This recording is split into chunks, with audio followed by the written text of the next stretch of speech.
মধুর সুরে হযরত বিলালের আজান, যে আজানেতে মুগ্ধ ছিলেন স্বয়ং রহমান। আল্লাহর নবীর পিছনে নামাজ পড়লে কেমন হতো, জন্ম আমার নবীর যুগে হলে কেমন হতো। আল্লাহুম্মা সাল্লি আলা সাইয়্যিদিনা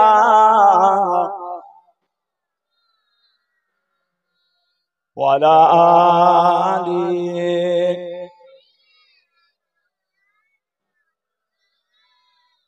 বলো লা ইলাহা ইল্লাল্লাহ, লা ইলাহা ইল্লাল্লাহ মুহাম্মাদুর রাসূলুল্লাহ, লা ইলাহা ইল্লাল্লাহ, লা ইলাহা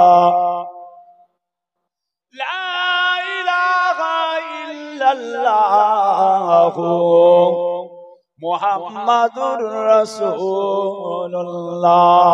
লা ইলাহা ইল্লাল্লাহ, লা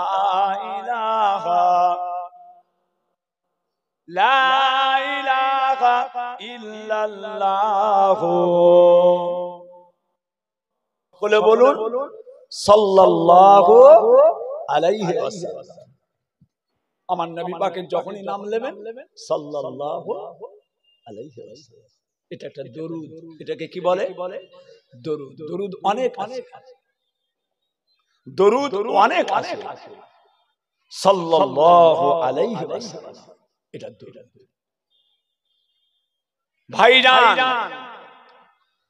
হুজুর পাক ইরশাদ করছেন, যখন কোন মানুষ ঘর থেকে ডান পা বের করে কোন তওবার মাহফিলে, কোরআনের মাহফিলে, আল্লাহ পাকের দ্বীন ইসলামের মজলিসে বসে যায়, ঘর থেকে ডান পা বের করার সঙ্গে সঙ্গে আমার আল্লাহ পাক তাদের জীবনের সমস্ত সগীরা গুনাহগুলোকে আমার আল্লাহ তাআলা মাফ করে দেন।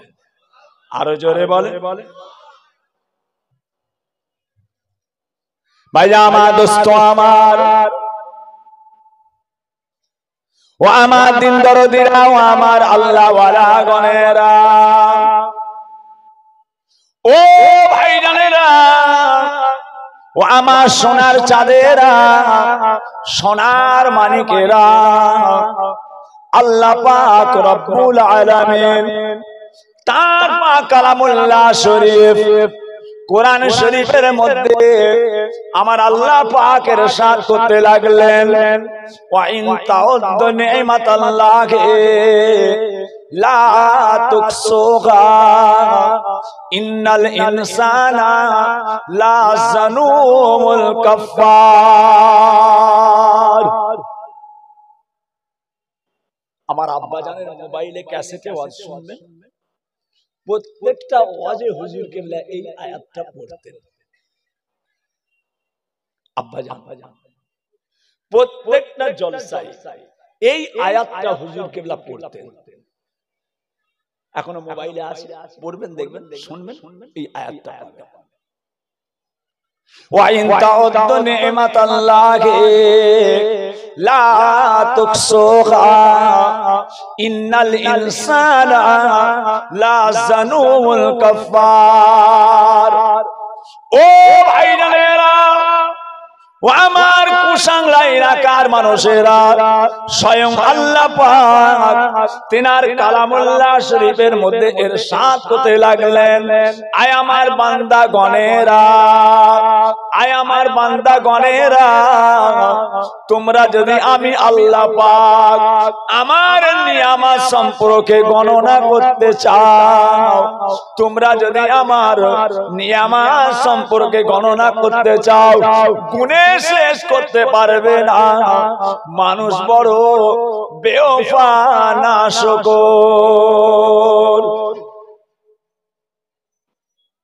মানুষ বড় বেওফা না। এতটুকু চিন্তা করে দেখেন আল্লাহ পাক আপনাকে কিভাবে জীবিত রেখেছে, আপনি কিভাবে জিন্দা। আপনি এখনই একটা মানুষ, আপনি এখনই একটা মাটি, আপনি এখনই মানুষ, আপনি এখনই মাটি। আল্লাহর দুনিয়ায় আসার একটা ওসিলা আল্লাহ তাআলা আমাদের মায়ের পেটটাকে করেছে। জোরে বলুন সুবহানাল্লাহ। দুনিয়ায় আসার একটা ওসিলা মায়ের পেট। মায়ের পেটে করে আমরা দুনিয়ায় এসেছি। কোথায় ছিলাম? মায়ের পেটে। কোথায় ছিলাম? মায়ের পেটে। আবার মায়ের পেট দুনিয়ায় আসার ঠিকানা, আখিরাতে যাওয়ার ঠিকানা হলো কবর। মায়ের পেট দুনিয়ায় আসার ঠিকানা, আর আখিরাতে যাওয়ার ওসিলা হচ্ছে কবর। এটা দিয়ে এসেছি, মাটি দিয়ে আল্লাহ পাক ডেকে নেবে। এটা একটা আখিরাতের রাস্তা, কবর। কথা বুঝেছেন? দুনিয়ার জমিনে আল্লাহ পাকের নবী, ওলি, আউলিয়া, সাহাবা, তাবেঈন, তাবে তাবেঈন এরাও যেমন দুনিয়া থেকে চলে গেছে, নমরুদ, ফিরাউন, কারুন, সাদ্দাত এরাও চলে গেছে, এনারাও দুনিয়া থেকে চলে গেছে। কেউ থাকবে ভাইজান। আল্লাহ পাক আপনাকে আমাকে কেন বানালেন? কিসের কিসের ভাইজান? আমার দোস্ত আমার, ও ভাইজানেরা, আল্লাহ পাকের নিয়ামতের মধ্যে সবচেয়ে বড় নিয়ামত হলো আমার আল্লাহ পাক আপনাকে আমাকে কিভাবে হায়াতে রেখেছেন, আমার আল্লাহ তাআলা আমাদেরকে কিভাবে জিন্দা রেখেছেন। হায়াত মওত সম্পর্কে আমার নবী পাককে জিজ্ঞাসা করা হয়েছে, ইয়া রাসূলুল্লাহ, ইয়া হাবিবাল্লাহ, মানুষ কিভাবে জীবিত থাকে, মানুষ কিভাবে জিন্দা থাকে? স্বয়ং রাসূল পাক বলেছেন, বাবারা, এটা আমার আল্লাহ তাআলা ভালো জানেন। সবাইকে মরে যেতে হবে, সব শেষে আল্লাহ পাক ফেরেশতাদেরকেও ডাকবে। জিবরাইল আলাইহিস সালামের উপরে হুকুম হয়ে যাবে মওত। এ মালিকুল মওত আজরাইল, জিবরাইলের জানকে কবজা করো। জিবরাইল আলাইহিস সালাম, আহা, আল্লাহর হুকুম যখন হয়ে যাবে জিবরাইল আলাইহিস সালামের জানকে কবজা করতে, সমস্ত ফেরেশতারা আল্লাহ তাআলার কাছে কেঁদে কেঁদে তারা বলবে, আল্লাহ পাক, জিবরাইল আলাইহিস সালামের আপনি এই জিনিসটা করবেন না, জিবরাইল সালামের হায়াত রেখে দেন। জিবরাইল সালাম যেন নাম হয়, সমস্ত ফেরেশতারা কাঁদবে। আল্লাহ পাকের হুকুম হয়ে যাবে, জিবরাইল সালামকেও মালিকুল মওত আজরাইল জান কবজ করবে। কি ব্যাপার! আল্লাহ পাক আমাদেরকে কিভাবে হায়াতে রেখেছেন। ওয়া ইন তাওয়াদ্দু নি'মাতাল্লাহি লা তুকসুহা ইন্নাল ইনসানা লা জানুমুল কাফফার। ও ভাইজানেরা, ও আমার সোনা চাঁদেরা, সোনার মানিকেরা, আমার আল্লাহ পাক রব্বুল আলামিন যখন আত্মাকে তৈরি করে হযরত আদম আলাইহিস সালামের জিসমের মধ্যে দিলেন, আদম আলাইহিস সালামের জিসমটা ভিতরে আত্মা প্রবেশ করলো। আত্মা ভিতরে গিয়ে আর ওখানে থাকতে পারলো না, ছিটকে বেরিয়ে এসে রব্বুল আলামিনকে বলেছিলেন, ইয়া রব্বুল আলামিন, আল্লাহ পাক, এত বড় ঘোর অন্ধকার, এই জায়গাতে কি থাকা যায়? এত অন্ধকারে আমি আত্মা কিভাবে থাকবো? আমার আল্লাহ পাক বলেছিলেন, এ আদম আলাইহিস সালামের আত্মা, তুমি একটু উপরের দিকে তাকাও। আদম আলাইহিস সালামের আত্মাটা শরীরের ভিতরে গিয়ে উপরের দিকে তাকালেন, একটা নূরের জ্যোতি আদম আলাইহিস সালামের আত্মা দেখতে পেয়ে যায়।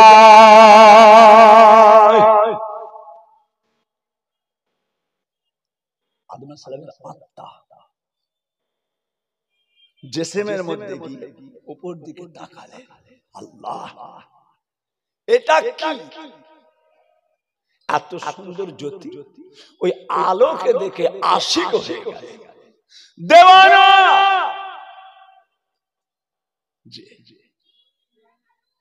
আপনার আমার কি আছে ভিতরে? আল্লাহ পাকের কুদরত, আল্লাহ পাকের নিয়ামত, তিনি কিভাবে জিন্দা রেখেছেন। একটা মিনিট যদি শ্বাস বন্ধ করে দেওয়া হয়, আপনি বাঁচবেন? এক মিনিট পারবেন না।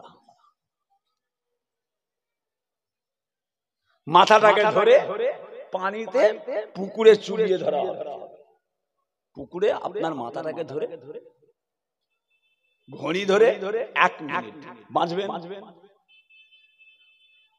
কাজ শেষ, কাজ শেষ। আবার এই জিনিস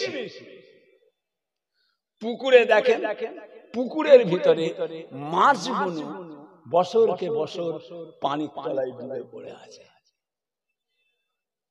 আপনি এক মিনিট পানিতে ডুবে থাকতে পারবেন না, মাছগুলো পানি তলায় বছরকে বছর ডুবে আছে। জি হ্যাঁ, ওই মাছকে আড়াই তোলে, ছটকাতে ছটকাতে মাছটা মারা যাবে। আপনি আড়াই আছেন, পানিতে চুবে ফেললে আপনি মারা যাবেন। আপনারও এটা লড়ছে, মাছেরও এটা লড়ছে।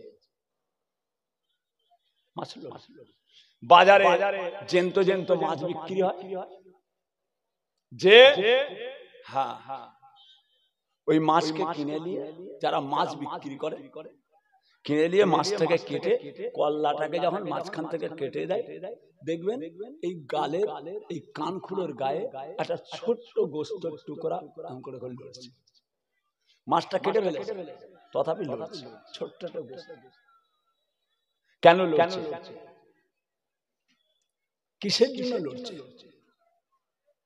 ভাই আমার দোস্ত আমার, ও ভাইজানেরা, একবার লক্ষ্য করে দেখুন, আমার আল্লাহ পাক বলেছেন, ওয়া ইন তাউদ্দু নি'মাতাল্লাহি লা তুহসুহা ইন্নাল ইনসানা লা যালুমুল কাফার। তোমরা যদি আমি আল্লাহ পাক আমার নিয়ামত সম্পর্কে গণনা করতে চাও, গুণে শেষ করতে পারবে না। মানুষ বড় বেওফা নাশকর।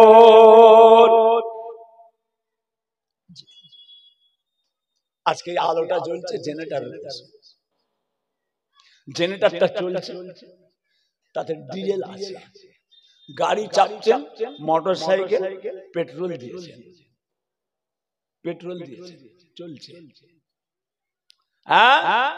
হারিকেন জ্বালাচ্ছেন, কেরোসিন আছে, মোমবাতি জ্বালাচ্ছেন, মোম রয়েছে। এটা লড়ছে কি দিয়া? কেন লড়ছে? কিসের জন্য লড়ছে? কে লড়ছে? জি আমার আল্লাহ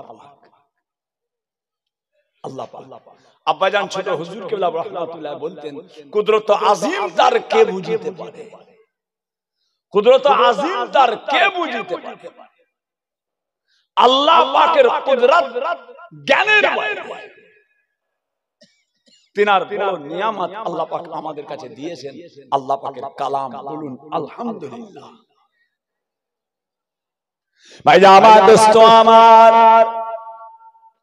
ও ভাইজানেরা, ও সোনার চাঁদেরা, আজকে আমরা যেভাবে আল্লাহর কালামকে পেয়েছি, কোরআন শরীফটা এভাবে আমাদের কাছে আসে না। একসঙ্গে 30 পারা কোরআন, 6666টা আয়াত, 114টা সূরা, একটা বান্ডিল হয়ে চলে আসে বাবা। এক একটা আয়াত, এক একটা সূরা, আর এক একটা আয়াত টুক টুক টুক টুক করে ছোট ছোট করে আমার নবী পাকের উপরে আল্লাহ তাআলা নাযিল করেছেন। ও সোনার মানিকেরা, যখন যেটা দরকার, যখন যেটা প্রয়োজন হয়েছে, আমার আল্লাহ পাকের তরফ থেকে আমার নবী পাকের উপরে আল্লাহ পাকের এই মস্ত বড় নিয়ামত আল্লাহর কোরআন শরীফ এসেছে।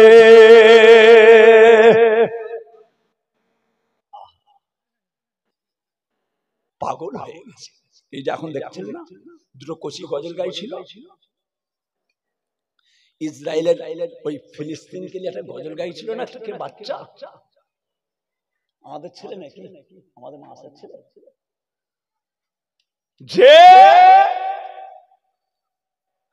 তামাম পৃথিবীতে মুসলমানের শত্রু, তামাম পৃথিবীতে মুসলমানের শত্রু। কেন বলেন?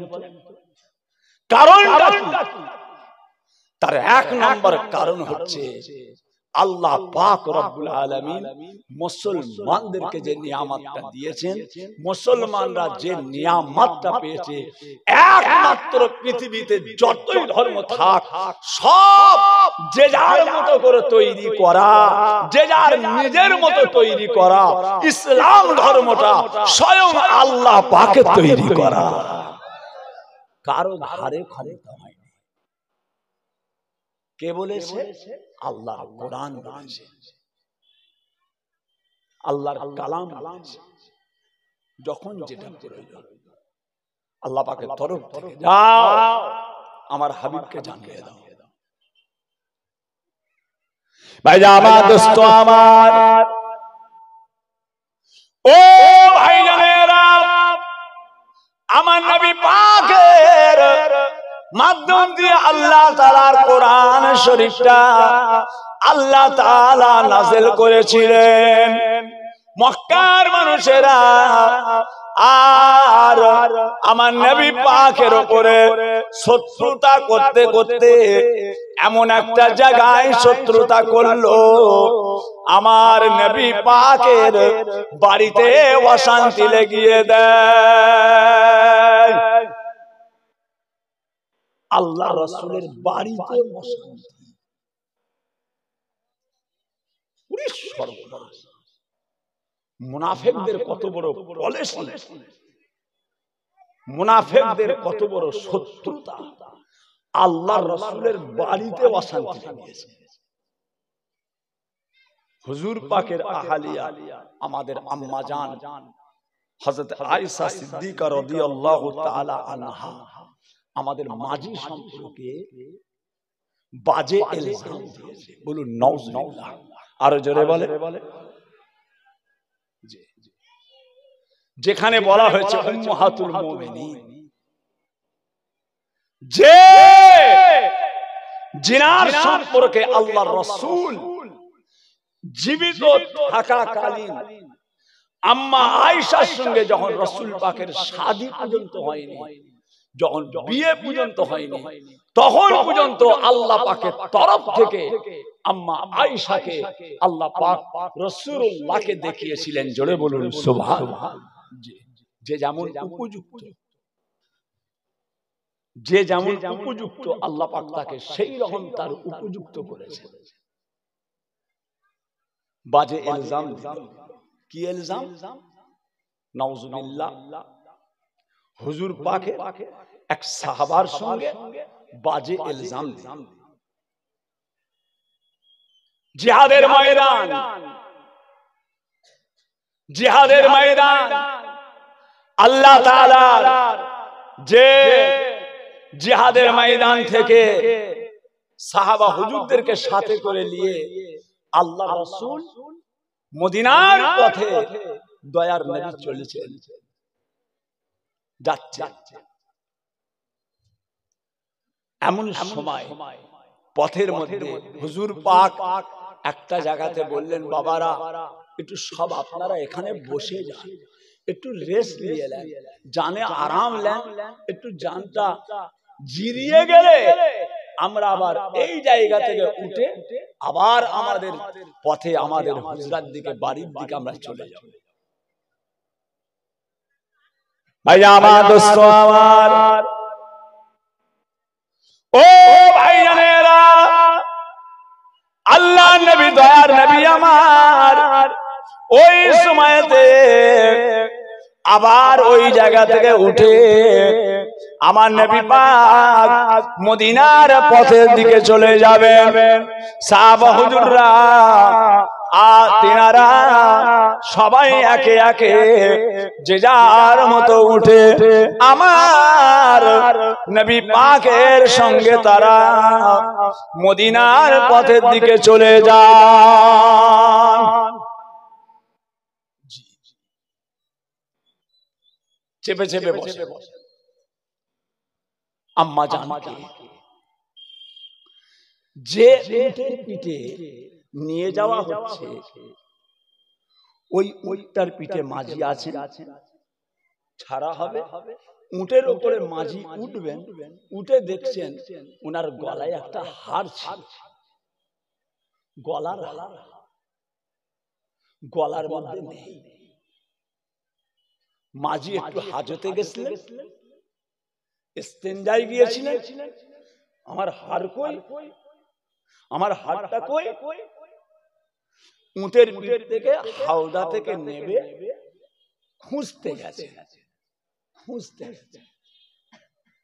এদিকে ওইখানে খুঁজতে গেছে, যে সাহাবা হুজুররা মাঝির উটের লাগাম ধরেছিলেন, তিনি মনে করছেন মাঝি উটের ভিতরেই আছে, হাওদা তার ভিতরে উটের পিঠে একটা ঘর থাকতো, মাঝি হয়তো ওর মধ্যেই আছে, উঠলে চলে যাচ্ছে, কিন্তু ভিতরে না, মাঝি রয়ে গেছে পথের মধ্যে। আল্লাহু আকবার, সর্বনাশ। আল্লাহ রাসূলের আদেশ ছিল যে কোনো জায়গাতে হুজুর যখন নামতেন একজনকে বলে রাখতেন তুমি শেষে আসবে। কেন? যদি কোনো জিনিস রয়ে যায়, হয়তো কোনো প্রয়োজনীয় জিনিস, কারো তলোয়ার, কারো ঢাল, কারো কোনো জিনিস, কোনো জরুরি জিনিস পড়ে রয়ে গেল, লাস্টে তুমি খুঁজে খাজে ময়দানকে দেখে আসবে। এই যে আমরা জলসায় আসছি, জলসায় আমার চশমাটা ওর কাছে, আমার মোবাইলটা ওনার কাছে, অনেক জায়গায় দেখেছি মোবাইল রেখে চলে এসে, অনেক জায়গায় দাওয়াতের ডায়েরি রয়ে যায়, আবার ঘরে এসে তাদেরকে ফোন করে, বাবু আমার ডায়েরিটা রয়ে গেছে গো তোমাদের গ্রামে, বাবা তাড়াতাড়ি দিয়ে যাও, জলসায় যাবো। বাবা চশমাটা রয়ে গেছে গো, আমি চোখে দেখতে পাবনি, বাবা চশমাটা দিয়ে যাও। বাবা আমার মোবাইলটা তোমাদের গ্রামে রয়ে গেছে গো। হ্যাঁ হুজুর মোবাইল রয়ে গেছে। বাবা কাউকে দিয়ে পাঠিয়ে দে, বাবা পাঠিয়ে দাও। তা ভাইজান রয়ে গেছে, সর্বনাশ। ভাইজান আমার দোস্ত আমার, ও ভাইজানেরা, আল্লাহ তাআলার দ্বীন ইসলামকে মিটাবার জন্য বেঈমানের দলেরা, মুশরিকের দলেরা কত রকম চক্রান্ত চালিয়েছে। আমার আল্লাহ পাক রব্বুল আলামিন তিনি যদি আমাদের সাহায্য না করতেন, মুসলমান কখনোই তারা এগিয়ে যেতে পারত না।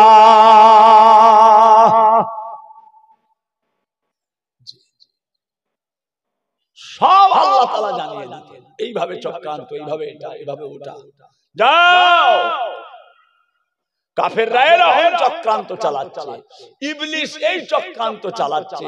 ইবলিস ওদের মাথাতে নানান রকম ধোঁকা দিয়ে নানান রকম জিনিস দাগা দিয়ে করাচ্ছে, সাবধান হয়ে নাও। জি হ্যাঁ, সাহাবা হুজুর দেখতে পেলেন, ও ভাইজানেরা, শেষে যে সাহাবা ছিলেন আর চারিদিকে ঘুরে ঘুরে দেখতে দেখতে দেখতে পাওয়া গেল আম্মা জান একটা জায়গাতে আর চাদর মুড়ি দিয়ে আর চুপ করে বসে আছেন, চাদরটা ঢাকা দিয়ে বসে আছেন। আর সাহাবা হুজুর দূর থেকে দেখতে পেয়ে গেলেন, ইন্না লিল্লাহি ওয়া ইন্না ইলাইহি রাজিউন। আম্মা জান রয়ে গিয়েছে আর উট ছেড়ে দিয়েছে। ও সোনার মানিকেরা, আম্মা জানকে সাহাবা হুজুর ওই সময় উটের পিছনে পিছনে বহুদূর চলে যায়। আবার আল্লাহর নবী যেখানে দাঁড়ালেন, আবার উটের হাওদার উপরে আম্মা জানকে তুলে দেয়া হলো। এই যে দুইজনা সাহাবা হুজুর আম্মা জানকে নিয়ে যাচ্ছেন, কাফেরের দলেরা এই সুযোগটা নিয়ে আমার নবী পাকের বাড়িতে আম্মা জানের উপরে বাজে ইলজাম দিয়ে আল্লাহর নবীর বাড়িতে অশান্তি লেগিয়ে দেয়। সর্বনাশ! শুনেছো না? শুনেছো? কাফেরদের মুখে তো কোনো কথা আটকায় না। শুনেছো? আয়েশা অল্প বয়সে মেয়ে তো, হ্যাঁ, নানান রকম। আল্লাহ রাসূল সাল্লাল্লাহু আলাইহি ওয়াসাল্লামের কানে কথাটা এলো, হুজুর পাকের মনটা খারাপ হয়ে গেল। এক একজন এক এক রকম, এক একজন এক এক রকম। জি, আল্লাহ নবী হাবিবুল্লাহ দয়ার নবী আমার হযরতে ওমর ফারুক রাদিয়াল্লাহু তাআলা আনহুকে আল্লাহর নবী বলেছিলেন, ওমর, এ ওমর, বলো দেখি কাফেররা তোমার আম্মা জান সম্পর্কে যে ইলজামটা এনেছে, এই ইলজাম সম্পর্কে তুমি কি বলতে চাও? হযরতে ওমর ফারুক রাদিয়াল্লাহু তাআলা আনহু বলেছিলেন, ইয়া রাসূলুল্লাহ, ইয়া হাবিবাল্লাহ, নবীদের স্ত্রী যারা যারা হয়, নবীদের বিবি যারা হবে, তাদেরকে স্বয়ং আল্লাহ তাআলা নবীদের স্ত্রী করে দুনিয়ার জমিনে পাঠায়। ইয়া রাসূলুল্লাহ, আমি ওমর, আমার একটাই মাত্র বিশ্বাস হলো আল্লাহর নবীদের স্ত্রী গণেরা এই কাজের কাজই হতে পারে না। যেটা বলুন সুবহানাল্লাহ।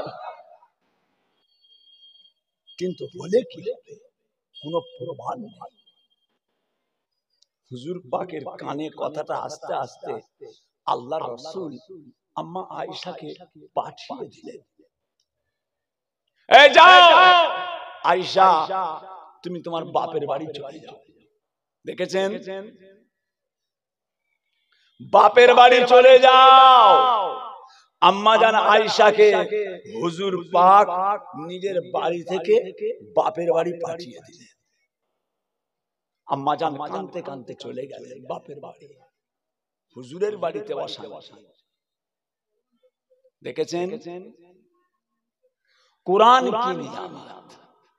আল্লাহর তরফের বাণী, আল্লাহর তরফের কালাম, আল্লাহ পাকের কথা, আল্লাহ পাকের আদেশ কতটা গুরুত্বপূর্ণ।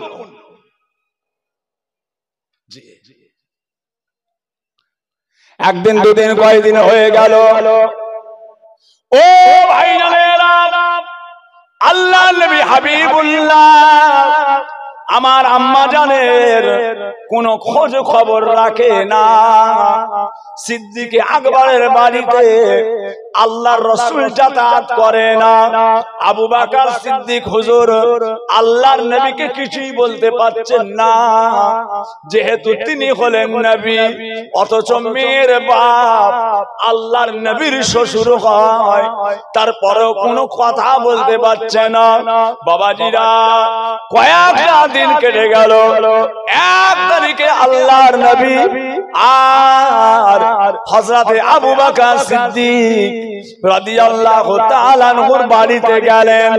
বাড়িতে যাওয়ার সঙ্গে সঙ্গে আবু বকর সিদ্দিক রাদিয়াল্লাহু তাআলা আনহু তাড়াতাড়ি ঘরে গিয়ে আম্মা আয়েশাকে বলেছিলেন, ও আয়েশা, আল্লাহর নবী এসেছে বাড়িতে, তুমি তাড়াতাড়ি করে গিয়ে আল্লাহর নবীর কাছে গিয়ে তুমি একটু ক্ষমা চেয়ে নাও, একটু মাপ চেয়ে নাও। হুজুর পাকের কাছে যে মাপ চেয়ে, আম্মা আয়েশা বলছেন, আব্বা জান, আমি মাপ চাইব, আমি মাপ চাইব। দেখেছেন আম্মা আয়েশা রাসূলুল্লাহর কাছে মাপ চাইছেন। এই আয়েশা, যাও, তুমি আমার বেটি, এক্ষুনি হুজুর পাকের কাছে মাপ চাও। হুজুর আমি ভুল করেছি, হুজুর আপনি আমাকে মাফ করে দেন। না না, আল্লাহ নবী হযরত আবু বকর সিদ্দিক হুজুরের বাড়িতে গেলেন। বাড়িতে গিয়ে সিদ্দিক আকবরের বাড়িতে গিয়ে আল্লাহর নবী উঠোনের মধ্যে এগনের মধ্যে আর ঘোরাঘুরি করে আবার আমার নবী পাক মদিনার জমিনে চলে এলেন। বাবাজিরা কোনো কথা বললেন না। আম্মা আয়েশার দিকে আমার রাসূলুল্লাহ তাকালেন না। আবার কিছুদিন পরে আল্লাহর নবী আবার আবু বকর সিদ্দিক হুজুরের বাড়িতে গেলেন।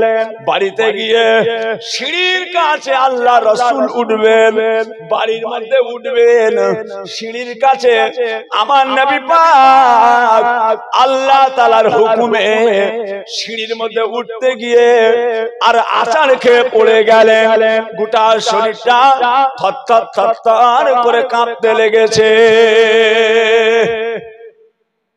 আল্লাহ নবী পড়ে গেলেন কাঁচার কাঁচা। দয়ার রহমাতাল লিল আলামিন।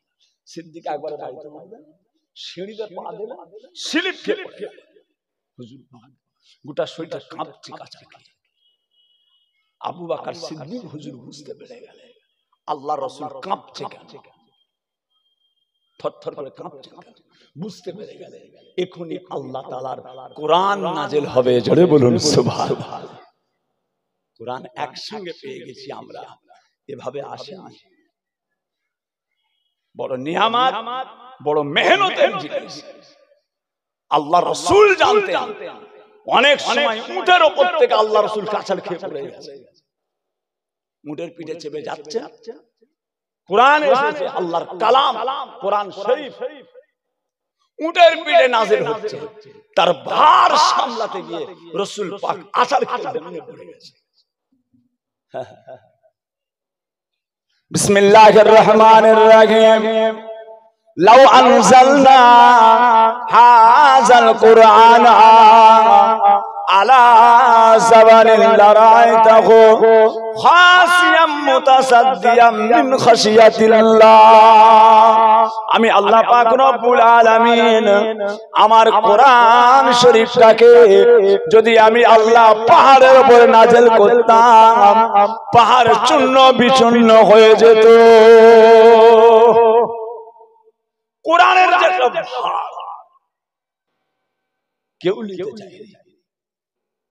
সাগর নেবে না, পাহাড় নেবে না, পর্বত নেবে না, গাছপালা নেবে না, পশু পাখি নেবে না। কোরআন শরীফটাকে মানুষ নিয়েছে। জোরে বলুন সুবহানাল্লাহ। আমার রাসূলের উপরে আল্লাহ নাযিল করেছেন।